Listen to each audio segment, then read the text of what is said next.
subscribe Lebotio. Jazakallah khair.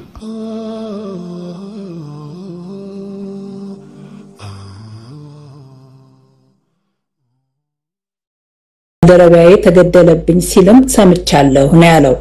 ታንዛኒያ የሚገኘው የዩናይትድ ስቴትስ ኤምባሲ ዜጎቹ ወደ አካባቢው ከመሄድ እንዲቆጠቡ ማሳሰቢያ አውጥቷል።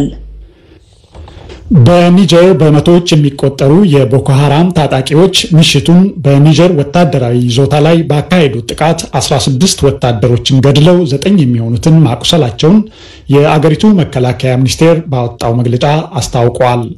በኒጀር ዲፋ በተባለው ክልል በተካሄደው በዚህ ውጊያ ወደ 50 የሚጠጉ እስላማዊ ሚሊሻዎች የተገደሉ ሲሆን በርካታ የጦር መሳሪያዎችም የተማረኩ መሆኑን መከላከያ ሚኒስትሩ በዛሬው መግለጫ አስታውቋል።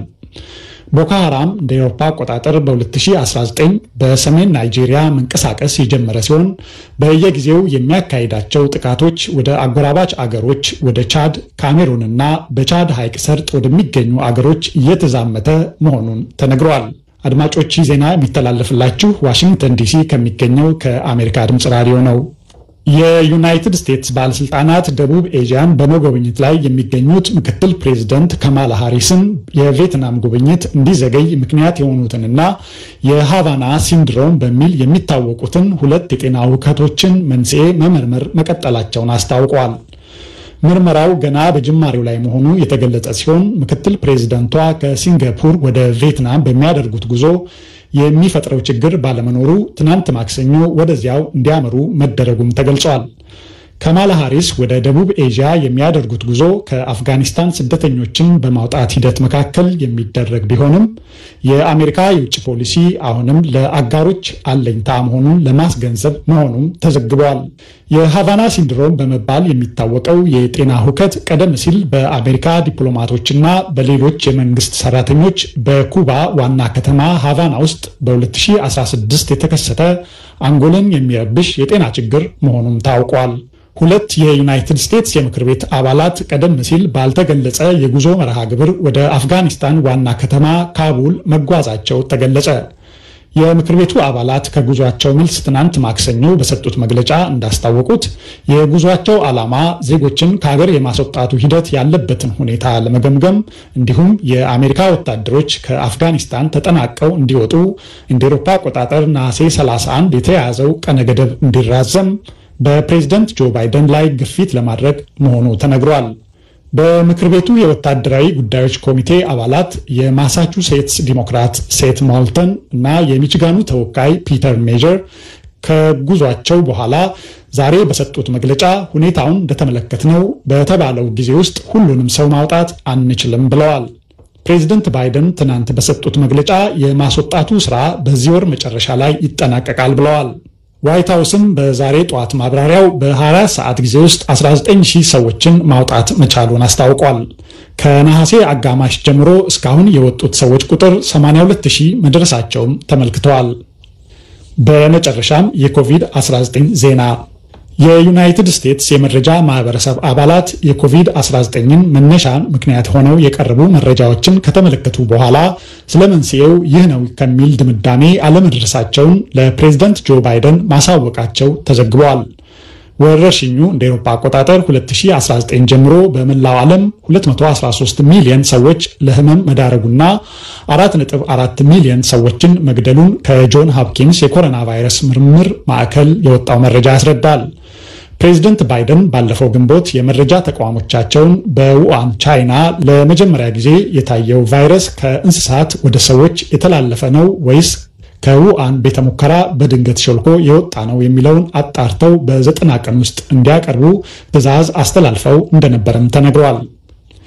የአሜሪካ ብሔራዊ የመረጃ ማዕከል ዲሬክተር ሪፖርቱን በትላንትናው ዕለት ለፕሬዝዳንቱ ያስረከቡ መሆኑ ሲነገር ከፊሉ በቅርብ ለህዝብ ይፋ እንደሚደረግም ተዘግቧል።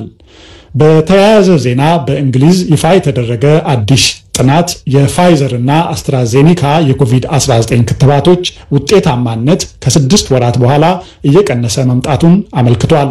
በሌላ ጥናትም የዩናይትድ ስቴትስ የበሽታና ቁጥጥርና መከላከል ማዕከል CDC የፋይዘር እና የሞደርና የኮቪድ-19 ክትባቶች የዴልታ ቫይረስን የመከላከል ብቃትና ውጤታማነት ከ91 ከመቶ ወደ 66 ከመቶ ማሽቆልቆሉን አስታውቋል። የምሽቱ ዜና ተጠናቋል። ደረጀ ደስታ ነኝ። ጤና ይስጥልን።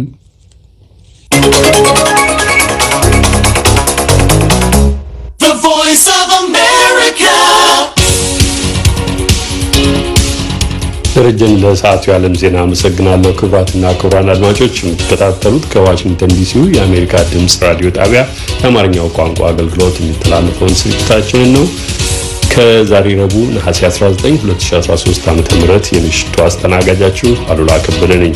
በዓለም ዜናዎች የጀመረው መደበኛ ፕሮግራማችን በ22 በ25 እና በ31 ሜትር ባንዶች በአጭር ሞገድ በአዱ ራዲዮ FM 94.3 እና እንዲሁም በናይል ሳት እስከ ምሽቱ 4 ሰዓት ይቀጥላል።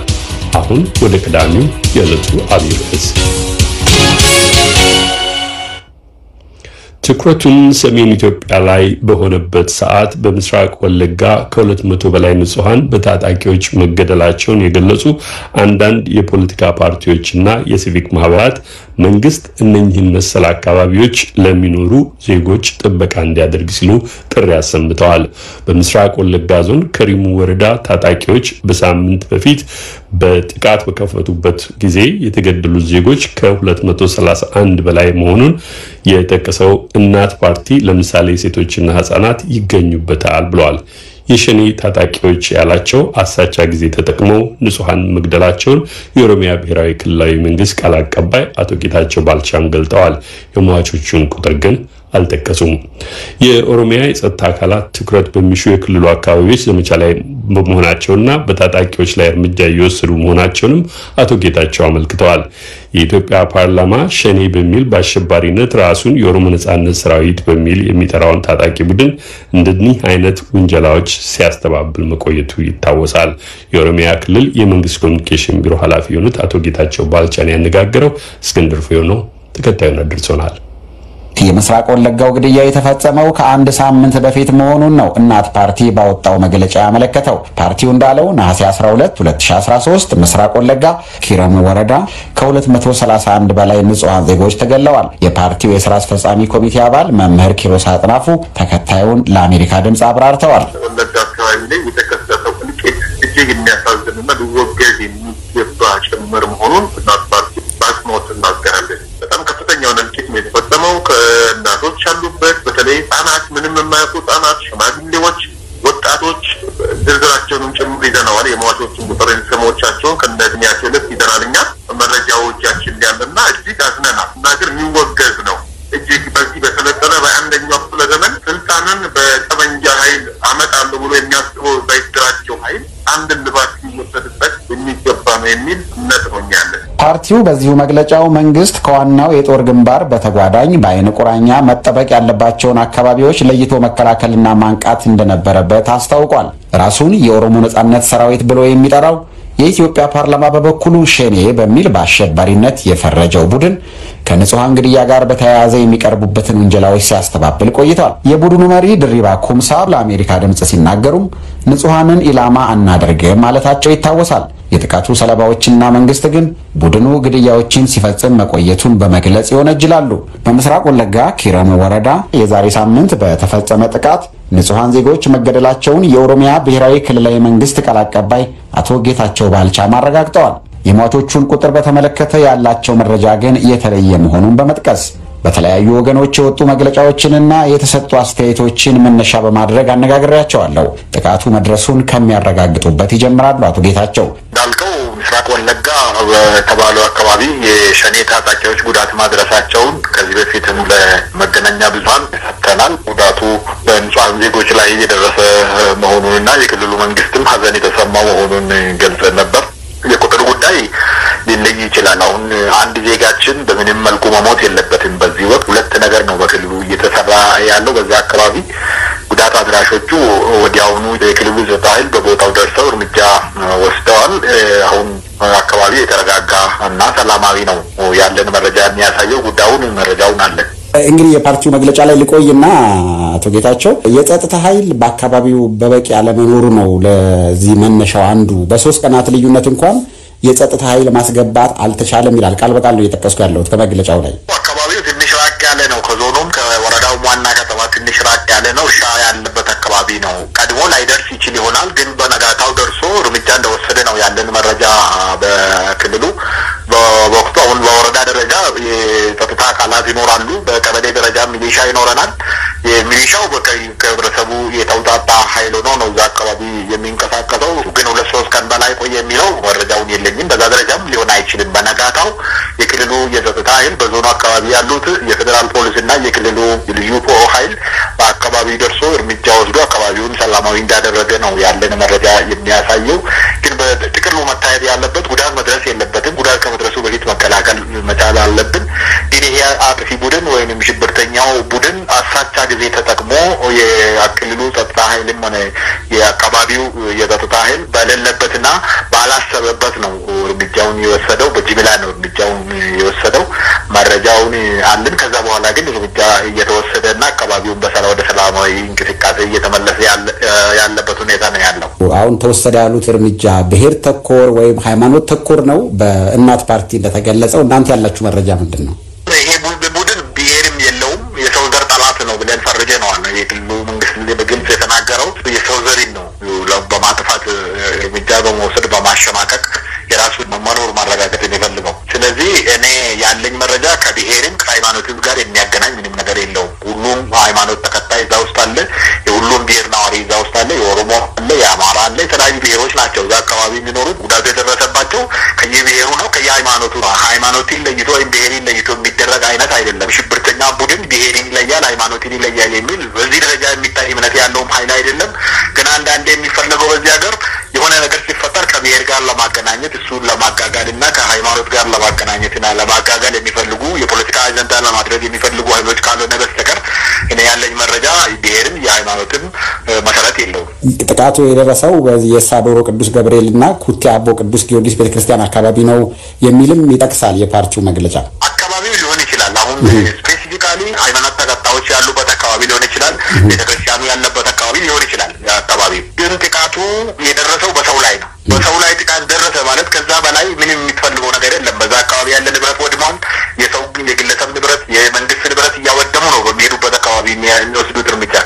ስለዚህ ይሄ ሽብርተኛ ቡድን እርምጃ ሲወስድ ማንንም ምንንም የሚለይ አይነት አመለካከት ያለው አይደለም። የሰው ዘር ጠላት ነው ከተባለ የሰው ዘሪን የሚያጠፋ ነው። ስለዚህ ሁሉም ሲታገል በዚህ መልክ ነው ማየት ያለበት ብዬ ነው የምወስደው። ኢትዮጵያውያን ጠላት ነው። ኢትዮጵያውያን ጠላት ከሆኑ ሁሉም ኢትዮጵያውያን በጋራ መታገል አለባቸው። አንዱ ሽፋን ሰጥቶ አንዱ በሌላ መልኩ ገልጾ አሁን ወደ ሃይማኖት እንውሰደውና ወደ ብሔር እንውሰደውና ያኛውን እንጠቀም ካል የትኛው ብሔር የትኛውን ብሔር ሊያጠቃ ነው? ከየትኛው ብሔር የወጣ ነው ይህንን የሚያደርገው? ህወሓት ጁንታ ቡድንና አሸባሪው በራሱ የራሱ ታጣቂ ነው እዛ ውስጥ ያሉት። እነዚህ ደግሞ ሙሉ በሙሉ አሸባሪ ተብሎ የተፈረጁ ናቸው። የትግራይን ህዝብ አይወክሉም። ይሄ የሸኔ ቡድን የኦሮሞ ህዝብ አይወክልም። አቶ ጌታቸው ወደ ሌላ ጠቅለል ያለ ጥያቄ ልውሰዶት። እናት ፓርቲ የሚያነሳው ከዋናው የጦር ግንባር በተጓዳኝ በአይነ ቁራኛ መጠበቅ ያለባቸውና ትኩረት ሊሰጣቸው የሚገቡ ቦታዎች አሉ። ህብረተሰቡ ለጥቃት እየተጋለጠባቸው አሳሳቢ የሚባሉ ቦታዎች እና እዛ ቦታ ላይ በቂ ትኩረት እየተሰጠ አይደለም፣ በበቂ ደረጃ ጥበቃ ሊደረግ ይገባል የሚሉ ሀሳቦችም ይነሳሉ። እንደው በአጠቃላይ ከመንግስት አንጻር ምን እየተደረገ ነው? ከዚህ አንጻር ምንድነው በአካባቢው ያለው ሁኔታ? በዚህ ሀሳብስ ይስማማሉ ወይ? የክልሉ መንግስት የሀገር መከላከልና የሀገርን የማዳን ዘመቻንም በአንድ በኩል በራሱ እየመራ የራሱን ኃላፊነት እየተወጣ የክልሉን ሰላማዊ እንቅስቃሴን ለማረጋገጥ በክልሉ በተወሰኑ ቦታዎች የሚታየውን የሽብርተኛውን ቡድን እንቅስቃሴ ለመግታትም ጎን ለጎን እርምጃ እየወሰደ እያደራጀ ያለበት ሁኔታ ነው ያለው። ሁለቱንም ጎን ለጎን እየመራን ነው ያለ ነው። የተለየ ትኩረት ይሻቸዋል የሚባሉ አካባቢዎችም በዞን ደረጃ የተባለው ምስራቅ ወለጋ በተወሰኑ 1-2 ወረዳዎች አካባቢ፣ በቄለም ወለጋ 1-2 ወረዳዎች አካባቢ፣ በምዕራብ ወለጋ በዚህ ደረጃ እና ጉጂ ቦረና አካባቢ በሚታዩት ቦታዎች ላይ ትኩረት ተደርጎባቸው የጸጥታ አካላት ኦፕሬሽን ላይ ናቸው። ኦፕሬሽን ላይ በመሆናቸውም የጠላት ኃይል እርምጃ እጁን እየሰጠ እየተማረከ እየሞተ ያለበት ሁኔታ ነው ያለው። ይሄ በትኩረት ባይሰራበት ሊመጣ የሚችል አይደለም። ትኩረት አልተደረገም፣ ጥንቃቄ አልተደረገም፣ በትኩረት ስላልተሰራበት ነው የሚለው ነገር ትክክል አይደለም፣ ሊሆንም አይችልም። ለምን እዛ አካባቢ የክልሉ ጸጥታ ኃይል ኢቭን ህብረተሰቡን ጨምሮ መስዋዕትነት እየከፈሉ ነው ያሉት። የክልሉ ሚሊሻ፣ የክልሉ ልዩ ኃይል፣ የክልሉ ፖሊስ በዚህ አካባቢዎች መስዋዕትነት እየከፈለ የህዝቡን ሰላምና ደህንነት እያረጋገጠ ያለበት ሁኔታ ነው ያለው። ያንን ማጣራት ትኩረት አልተደረገም የሚለው ነገር ትክክል አይደለም። አቶ ጌታቸው ባልቻ የኦሮሚያ ብሔራዊ ክልላዊ መንግስት የኮሚኒኬሽን ቢሮ ኃላፊ፣ በጣም ነው የማመሰግነው ስለ ጊዜዎት በአሜሪካ ድምጽ ሬዲዮ አድማጮች ስም። እኔም አመሰግናለሁ። ራሱን የኦሮሞ ነጻነት ሰራዊት ብሎ የሚጠራውን ቡድንና ህወሓትን በአሸባሪነት የፈረጀው የኢትዮጵያ መንግስት ቡድኖቹ በቅርቡ ይፋ ያደረጉት አጋርነት ለጥፋትም ሲተባበሩ ለመቆየታቸው ማሳያ መሆኑን አስታውቋል። ሁለቱ ቡድኖች ግን ከሽብር ተግባራት ጋር በተያያዘ የሚቀርቡባቸውን ውንጀላዎች ያስተባብላሉ። ለአሜሪካ ድምጽ ሬዲዮ እስክንድር ፍሬው ከአዲስ አበባ።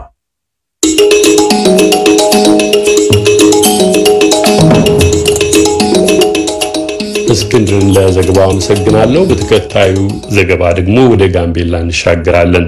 በጋምቤላ ክልል ለጸጥታ ስጋት መንስኤ ሊሆኑ ይችላሉ ያላቸውን ከ30 በላይ ሰዎች ይዞ ምርመራ እያካሄደ መሆኑን የክልሉ ሰላምና ጸጥታ ጉዳዮች ቢሮ ገለጠ። የቢሮው ኃላፊ አቶ ቶማስ ቱት ለአሜሪካ ድምጽ እንደተናገሩት ከነኚህም መካከል የህወሓት ወታደሮች፣ የጋምቤላ ነጻነት ግንባር ጋነግ አባላት እንዲሁም የኦነግ ሸኔ አባላት እንዳሉባቸው እንደሚጠረጥሩም ነው የተናገሩት። አቶ ቶማስ ጋምቤላ ውስጥ አሁን አንጻራዊ ሰላም ቢኖርም መንግስት መተኛት የለበትም ነው ያሉት። በክልሉ ባቀረበው ውንጀላ ስማቸው የተጠቀሱትን ቡድኖች አመራሮች አግኝተን በስልክ ለማነጋገር ያደረግነው ጥረት ለጊዜው አልተሳካም። ናኮር መልካ ነው ካምቦ ተከታዩን ያደረሰን። ባለፈው ሳምንት በጋምቤላ ክልል ከጸጥታ ጋር በተያያዘ ተጠርጥረው ታስረው ከነበሩ 80 ግለሰቦች መካከል 30 ሰዎች በቁጥጥር ስር ውለው ምርመራ እየተደረገባቸው መሆኑን የገለጹት የክልሉ የሰላምና ጸጥታ ጉዳዮች ኃላፊ አቶ ቶማስ ቱት ለግለሰቦቹ እስር ምክንያት ነው ያሉትን ያስረዳሉ። ክልላችን ድንበር ስለሆነ ከደቡብ ሱዳን በጣም ረጅም ድንበር ነው ያለው። አሁን ሰሜን አካባቢ የተፈጠረው ችግር በርካታ ሰዎች ራሳቸው ሸልቆ የጠፉ ሰዎች ወደዚህ የመምጣት ሁኔታ፣ ሌላ ደግሞ ችግር ለመፍጠር የሚፈልጉ ግለሰቦች ከነበሩበት ቦታ ጋምቤላ ሰላም ክልል ስለሆነ ችግር ወደዚህ ጋምቤላ ለመምጣት ሁኔታ የሚያደርጉ ግለሰቦች አሉ። በርካታ ከክልሉ ነዋሪዎች ውጪ ጥቁር ለውጦች በብዛት ይታያል። በየሆቴል ማንነታቸው የማይታወቅ ግለሰቦች የማደር ሁኔታ አለ። በድንበር አካባቢ ሾልኮ ወደ ደቡብ ሱዳን የሚሄድ ሁኔታ ብዙ ይታያል። በርካታ የህገወጥ የጦር መሳሪያ አዘዋዋሪዎች ይገኛል። ክልላችን ችግሮች እንዳይነሱ ቁጥጥር ማድረግ የግድ ነው። ለዚህ ነው ክልላችን ከጸጥታ አካላት አጠቃላይ የጋራ ክንዱ ተደርጎ ክልሉ ሰላማዊ ክልል እንዲሆን ህዝቡ በሰላም እንዲኖሩ እያንዳንዱ ሰው ከቤቱ በሰላም ወጥቶ በሰላም እንዲመለስ ፍላጎት አለን። የውትድርና ምልክት የታየባቸው በህወሓት አባልነት የተጠረጠሩ ግለሰቦችን መያዛቸውን የተናገሩት አቶ ቶማስ መንቀሳቀስ ከጀመረ ጥቂት ወራት ያስቆጠረው የጋምቤላ ነጻነት ግንባር ጋነግና በኦነግ ሸኔ አባልነት የተጠረጠሩ ግለሰቦችም ተይዘዋል ሲሉ አክለው አስታውቀዋል። የውትድርና ምልክት የተገኘባቸው ሰው ይዘናል። የምን አይነት ውትድርና ምልክት? የህወሓት ወይ ጁንታ ወታደሮች ናቸው። በምን አረጋግጣችሁ? እሱን አረጋግጠናል። ማንኛውም ሰው ሲያዝ የወታደራዊ ምርመራ አለ። በተለይ አንተ ወታደር ከሆንክ እግሪ ላይ ምልክት ያሳያል፣ ወገብ ላይ ምልክት ይኖራል፣ ትከሻ ላይ የመሳሪያ በት ምልክት ያሳያል። ስለዚህ እነዚህም ይታወቃል። ሁለተኛ እነዚህም ዝም ብሎ አይደለም የተያዙ ሰዎች በክልሉ ብቻ አይደለም፣ በጋራ በቅንጅት በክልሉና በፌደራል ፖሊስና በብሔራዊ መረጃ ደህንነት ጋር የተያዙ በአንድ ላይ የተደረገ የማጣራት ስራ ነው የተደረገ። ትክክለኛ መረጃ ያለው በጥናት የተደገፈ እርምጃ አወሳሰድ ነው። አጋጣሚ እኛ ወጣቶቻችን የማድራጀት እንደገና ለችግር ስራ ለመስራት በቅርብ ጊዜ አንድ ጋህነት የጋምቤላ ነጻነት ግንባር የምትባል በቅርብ ከወር በፊት የተደራጀ ድርጅት ነበር። ከምርጫ በኋላ ይሄ ሰውዬው ራሱ አሁን በአሁኑ ሰዓት ሰውዬው ካርቱም ነው ያለው። ስለዚህ አድራጁ እኔ ትክክል ይቀጥላል የሚል ነው የመረጠ። ይሄ ሰውዬው ገንዘብ የሚያገኘው ከህወሓት። ስለዚህ ይሄ ሰውዬው የሽፍትነት ስራ ነው የመረጠው። አሁን በአሁኑ ሰዓት በአብዛኛው የነሱ የኛ ተወላጆች ይዘናል። በተጨባጭ ከነመጣሪያ ያልናቸዋል። በአሰጣጥ ሲደረግ በተጨባጭ የተገኘ ሰዎች ምርመራ ሲደረግባቸው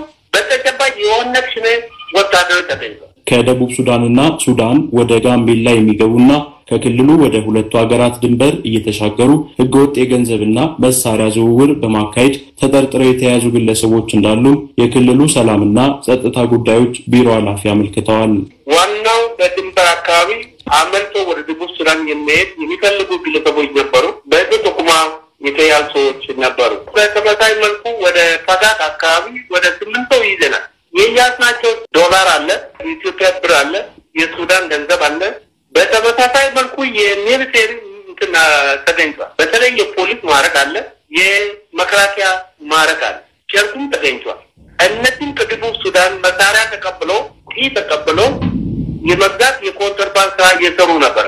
ስለዚህ በተጨባጭ የተገኙ ሰዎች ናቸው። አቶ ቶማስ ጋምቤላ ውስጥ ስላለው የጸጥታ ሁኔታ ሲያስረዱ በአሁኑ ሰዓት አንጻራዊ ሰላም አለ፣ ግን መንግስት መተኛት የለበትም። አንዳንድ የሚፈጠረው ችግር ግለሰብና ግለሰብ ካልሆነ በስተቀር በግሩፕ የተደረገ ችግር ስራ የለም። በአሁኑ ሰዓት እንደዚህ አይነት ነገሮች ሲነሱ ህዝብና መንግስት በጋራ በመስራት ማንኛውም ሰው ከቤቱ በሰላም ሊወጣና በሰላም ወደ ቤቱ እንዲመለስ የጋራ ርብርብ ያስፈልጋል። የክልሉ መንግስት የሚከሳቸውን ቡድኖች አመራሮች በቀረቡባቸው ክሶች ዙሪያ በስልክ ለመጠየቅ ያደረግነው ጥረት አልተሳካም። ነገር ግን ጋነግ የተባለው በክልሉ ውስጥ እንደሚንቀሳቀስ የተገለጸው ቡድን ባለፉት 2 ሳምንታት በፌስቡክ ገጹ በጋምቤላ የትጥቅ ትግል እንዲጀመር ጥሪ አቅርቧል።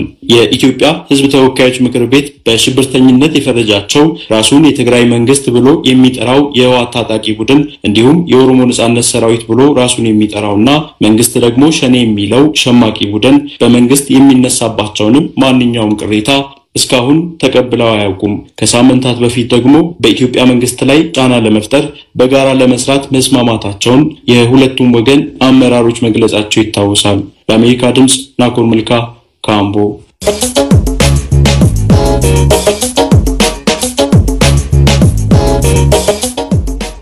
ናኮርን አመሰግናለሁ። አድማጮች በተከታዩ ዘገባ ደግሞ ከአምቦ ወደ ጎንደር እንሻገር። ለቀናት በተካሄደ ውጊያ ከህወሓት ነፃ ወጡ ባሏቸው የደቡብ ጎንደር አካባቢዎች በከተሞችና በአካባቢዎቹ የማረጋጋት ስራ እያከናወኑ መሆናቸውን የዞኑ ዋና አስተዳዳሪ አቶ ቀለም ወርቅ ምህረቴ ገልጠዋል። በሌላ በኩል ህወሓት በርካታ ቁጥር ያላቸውን ብርጌዶችና ወታደሮችን ደመሰስኩ ሲል ባሰራጨው መግለጫ ላይ ከትላንት በስቲያ በአሜሪካ ድምጽ የተላለፈው ዘገባ ምላሽ የሰጡት የኢትዮጵያ መከላከያ ሰራዊት ቃል አቀባይ ሐሰተኛ መረጃ ማሰራጨት የህወሓት የውጊያ ስልት ነው ብለውታል። አስቴር ምስጋናው ይህንን ምላሽ የያዘ ዘገባ አጠናቅራለች። የደቡብ ጎንደር ዞን ዋና አስተዳዳሪ አቶ ቀለም ወርቅ ምህረቴ እንዳሉት ህወሓት ገብቶባቸው የነበሩ የተለያዩ አካባቢዎች በህብረተሰቡ ተሳትፎ በተደረገው ውጊያ ነፃ ወጥተዋል ሲሉ ነው ዋና አስተዳዳሪው የገለጹት። ከህወሓት ታጣቂዎች መካከል የሞተው ሞቶ የተማረከው ተማርኮ ቀሪው ደግሞ አካባቢዎቹን በሽንፈት ጥሎ ወጥቷል በማለትም አክለዋል። ይህም ሆኖ ህወሓት አሁንም ድል እየቀናው እንደሆነ በመግለጽ በሐሰት መረጃ የትግራይን ህዝብ እያታለለ ይገኛል ብለዋል። ዟቸው የነበሩ የዋና የአስፋልት መስመር ተከትሎ የነበሩ ከተሞች ጋሳኝ፣ ክምር ድንጋይ፣ ሳሊ፣ ጎብጎብ እና ንፋስ መውጫ ከተሞች ሙሉ በሙሉ ከጠላት ነፃ ሆነዋል። በተለይ ወደኛ ዞን ከመግባቱ በፊት ወደ ነበረበት ረዘሪት ወደሚባለው አካባቢ ለመመለስ የአንድ ቀን አካባቢ ጊዜ ነው የፈጀው። ሌሎች መውጫ በሮቹንም ለመፈተሽ ከፍተኛ ጥረት አድርጎ ነበር። እኒህም ቢሆን በህብረተሰቡ በአካባቢ አርበኞች፣ ምንሾች እና ይህንን ጠላት በማይቀበሉ ኃይሎች እየተመከተ መንቀሳቀሻ በማጣቱ ምክንያት ተመቶ ወደ ኋላ የተመለሰበት ሁኔታ ነው ያለው። የተማረኩትም ደግሞ ወደ ህግ ወደሚፈቅደው ቦታ እየሄዱ የሚገኝበት ሁኔታ ነው ያለው። በአጠቃላይ አሁን ዞኑ ከጠላት ነፃ የሆነበት ሁኔታ ነው ያለው። ህወሓት ጸባችን ከመንግስት ጋር ነው እያለ ህዝብን ቢያደናግርም በገባባቸው ከተሞች ሁሉ የፈጸመው ድርጊት ትክክለኛ ማንነቱን አሳይቷል በማለትም ተናግረዋል። አቶ ቀለም ወርቅ አንድ የቀረው በመንግስት ተቋማት ደረጃ የቀረ ነገር የለም። ሆስፒታሎቹ ባዶ ናቸው። ሰብስቴሽኖቹ ተነቅለው ተወስደዋል። ሌሎች ሁሉም ተቋማት በየደረሰባቸው ያሉ የጤና ተቋማት አገልግሎት እንዳይሰጡ ሆነው ዘርፋ ተከናውኖባቸዋል። የትምህርት ተቋማት ተዘርፈዋል። ባንኮች ተዘርፈዋል። የትኞቹም የፋይናንስ ተቋማት የግልም ሆነ የመንግስት ጠላት ኃይል ዝርፊያ አድርጎባቸዋል። በግል ደረጃ የእያንዳንዱ ሰው ቤት ተፈትሿል። ከእያንዳንዱ ሰው ቤት ይሆነኛል ያለው ነገር በሙሉ ወስዷል። ያልተከፈተ ቤት፣ ያልተፈተሸ ቤት፣ ያልተበረበረ ቤት የለም። በሴት እህቶቻችን እናቶቻችን ላይ የጣት ቀለበት ተወስዷል፣ የጆሮ ጌጥ ተወስዷል፣ የአንገት ሐብል ተወስዷል። ካልስ እንኳን አልቀረም። እንግዲህ ይህም የሚመለከታቸው ተቋማትን ግምት ውስጥ ያስገባ ኮሚቴ ተቋቁሞ የጉዳት መጠኑ ተደራጅቶ ለዓለም አቀፍ ማህበረሰቡ የሚቀርብበት እንደ ሀገርም ችግሩ ታውቆ ችግሩ ለመቀልበስ የሚያስችሉ ስራዎች እንዲሰሩ ለማድረግ ስራ እየተሰራ ነው ያለው። ህወሓት ከትናንትና በስቲያ እሁድ ባወጣው መግለጫ ኃይሎቹ ከፍተኛ ድል መቀዳጀታቸውን ገልጾ ነበር። ከነሐሴ 13 እስከ ነሐሴ 15 በሲሪንቃና በጋሻና ግንባር በተካሄደ ውጊያ ኃይሎቹ ከፍተኛ ሰብአዊ ኪሳራ በማድረስ ድል እንዳደረጉ ነው ህወሓት የገለጸው። የኢትዮጵያ መከላከያ ሰራዊት 6 ክፍለ ጦር 11000 ልዩ ኃይልና ሚሊሻ 3000 ሪፐብሊካን ጋርድ እንዲሁም 1 ብርጌድ ኮማንዶ በ3 ቀናት ደመሰስኩ ብሏል። የኢትዮጵያ መከላከያ ሰራዊት የህዝብ ግንኙነት ኃላፊ ኮሎኔል ጌትነት አዳነ ሽንፈቱን ለመሸፈን የሚጠቀምበት የተለመደ ውሸት በማለት የህወሓትን መረጃ አጣጥለዋል። የአሸባሪ ቡድን የተለመደ ወሬ አለ። በተለይ እነሱ ደግሞ የበለጠ አድምቀው የሚጮሁለት ድል ሲያጡ ያሰቡት ሳይሳካ ሲቀር ይህንን ነገር ማድረግ ወደኋላ ሲሉ አላየንም።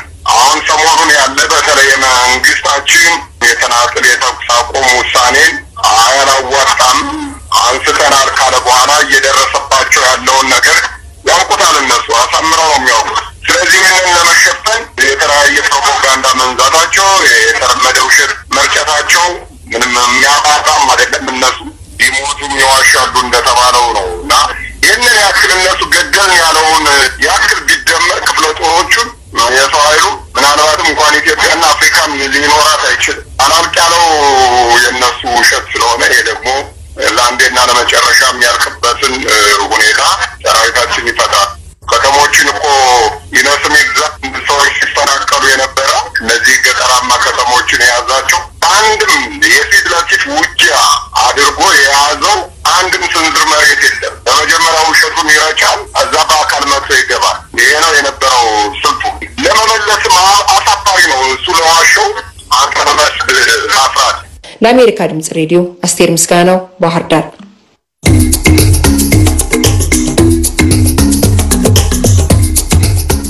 አስቴርን ለዘገባው አመሰግናለሁ። አድማጮች አሁን ወደ አፍሪካ ነክ ጉዳዮች ነው የምንሻገረው። የናይጄሪያው ጽንፈኛ እስላማዊ ቡድን ቦኮ ሐራምን የሚከዱ ታጣቂዎች ቁጥር እየጨመረ መሆኑን ካሜሩን አስታወቀች። በመሆኑም ከናይጄሪያ ጋር በሚያዋስናት ድንበር ላይ ያለ አንድ የመንግስት መስሪያ ቤት ህንፃ እየከዱ ለሚገቡት የቦኮ ሐራም ተዋጊዎች ጊዜያዊ ማረፊያ እያዘጋጀችላቸው መሆኑንም ካሜሩን አመልክታለች። በመቶዎች የተቆጠሩ የቡድኑ አባላት መክዳታቸውን የገለጸችው ካሜሩን ባለፈው እሁድ ብቻ ከ200 በላይ የቦኮ ሐራም ታጣቂዎች እጅ መስጠታቸውን ነው ያመለከተችው። ሞኪ ኤድዊን ኤድንዜጋ ያውንዴ ያጠናቀረውን የዚህን ሪፖርት ዝርዝር ቆንጅታየ እንዲት አቀርበዋለች። ሜሪ በምትባለው ናይጄሪያ ወሰን ላይ የምትገኝ የሰሜናዊ ካሜሩን ከተማ የትጥቅ ማስፈቻና መልሶ ማቋቋሚያ ማዕከል በአሁኑ ወቅት ያሉት የቀድሞ የቦኮ ሐራም ተዋጊዎች ቁጥር ወደ 1500 መጠጋቱን የተነገረው። ከ3 ሳምንታት በፊት 750 ብቻ እንደነበሩ ካሜሩን አስታውቃለች። በዚህ ሳምንት ከገቡት ከ237ቱ ጋር ሴቶችና ህፃናትም አሉባቸው ያሉት የማዕከሉ ኃላፊዎች 100 የቀድሞ ተዋጊዎች ሲሆኑ የተራቡ የተዳከሙና የተጎሳቆሉ መሆናቸው ሲያዩአቸው ያስታውቃል ብለዋል። የ35 ዓመቱ አራዱ ፋይዘር ሁለቱ ሀገሮች ወሰን ላይ ከሚገኘው ሳምቢሳ ደን ውስጥ ካለው የቦኮ ሐራም ካምፕ አምልጦ እንደሄደ ተናግሯል። አቻማን ፉቱሩኒ ፉቱ ካራን ነሚያናሪ አውዶ ዋኛ ካራሉ የኢሸከበን የሸናሪ አዋንም ትንለው አይዶ ሰስራና ሰው መግደሉና ንብረት መዝረፉ አንገፈገፈኝ። ከ3 ዓመታት በፊት ቡድኑን ስቀላቀል ኑሮህን እናሻሽልልሃለን ብለውኝ ነበር። የባሰውን ደህየው ብሏል። በሰራው ስራ እንደሚጸጸትና ህሊናውን እረፍት እንደነሳው የገለጸው ይህ የቀድሞ የቦኮ ሐራም ተዋጊ ሰላምን የመሰለ ነገር የለም ሲልም አክሏል። የምመኘው ወደ መጣሁበት ሀገር ናይጄሪያ አባዳም ከተማ መመለስ ነው ሲልም አክሏል። ማዕከሉ ውስጥ ካሉት ከ1500 የቀድሞ የቦኮ ሐራም ተዋጊዎች ውስጥ 900 ናይጄሪያውያን መሆናቸውን ካሜሩን አስታውቃለች። የማዕከሉ ስራ አስኪያጅ ኦማር ቢቸር ማዕከሉ እንደሞላ ነው የሚናገሩት። Notre centre provisoire de mairie est déjà saturé. Nous avons été amenés à les recevoir uniquement à Mora et sur 2 sites au niveau de Mora. ከድንበሩ ባሻገር ያለችው የጽንፈኛው ቡድን ዋና መንቀሳቀሻ የሆነችው የናይጄሪያዋ ቦርኖ ክፍለ ግዛት አስተዳዳሪዎች የቀድሞዎቹን ተዋጊዎች ወደ ሀገራቸው የሚመለሱበትን መንገድ እንዲያመቻቹ እየጠየቅን ነው ሲሉ ባለስልጣናቱ አክለው ገልጸዋል። የመልሶ ማቋቋሚያ ማዕከሉ ዋና ዲሬክተር ፍራንሲስ ዮንጎ ታጣቂዎቹ ትክክለኛ እርምጃ ወስደዋል፣ ሊመሰገኑ ይገባል ብለዋል። We have to thank ex-fighters for laying down their arms. I'm sure that they looked at the bigger picture. እነዚህን የቀድሞ ተዋጊዎች ትጥቃቸውን በማውረዳቸው እናመሰግናቸዋለን። ይህን ያደረጉት ትልቁን ነገር ሰላምን አስበው እንደሆነ እርግጠኛ ነኝ። የፖለቲካ መሪዎችም ከንቲባዎችም ሁሉም ሰው ይረዳቸዋል። ሲቪሉም ህዝብ ቢሆን የሚረዳቸው በቁሳቁስ ብቻ ሳይሆን በምክርም ጭምር ነው። ይሄው እንደምታዩት እነዚህ እጅግ ወጣትና ንቅት ያሉ የቀድሞ ተዋጊዎች እዚያ ጫካ ውስጥ የቀሩትን ሌሎቹን ስለ ሰላም ብላችሁ ኑ እጃችሁን ሰጣችሁ ግቡ እያሉ ከኛ ጋር ሆነው እየተማጸኑ ናቸው። የካሜሩን ፕሬዝዳንት ፖል ቢያ ትጥቅ አውርደው የገቡት በሙሉ ምህረት እንዲደረግላቸው ከህብረተሰቡም እንዲቀላቀሉና ወደ ሀገራቸው መመለስ የሚፈልጉትንም ለሀገራቸው መንግስት እናስረክባለን ማለታቸውን ባለስልጣኑ ገልጸዋል። ቦኮ ሐራምን በመውጋት ላይ ያለው የቻድ ሐይቅ ሸለቆ ህብረ ብሔራት ግብረ ኃይል እንዳለው ናይጄሪያ መመለስ ስለሚፈልጉት ዜጎቿ ተገልጾላታል። የጽንፈኛው ቡድን መሪ አቡበከር ሼካው ባለፈው ግንቦት ወር መገደሉ ተገልጿል።